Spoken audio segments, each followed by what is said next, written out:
ابراہیم خلیل اللہ کا باپ کافر تھا.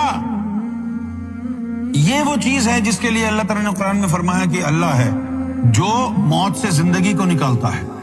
موت سے زندگی کو نکالنے کا مطلب کیا ہے؟ آزر تو کافر تھا، اس کے تو لطائف مردہ تھے، پھر وہاں سے ایسی اولاد کیسے پیدا ہوئی کہ جو اللہ کا دوست بن گیا، ابراہیم خلیل اللہ. اور پھر نوح کی مثال آ گئی، زندہ سے مردہ کو نکالتا ہے، نوح کا بیٹا کافر. تو یہ نہ دیکھنا کہ ولدیت کے خانے میں کسی ولی کا نام لکھا ہے، میں ولی کا، میں نبی کا بیٹا ہوں، میں مومن کا بیٹا ہوں، ان چیزوں سے فرق نہیں پڑتا.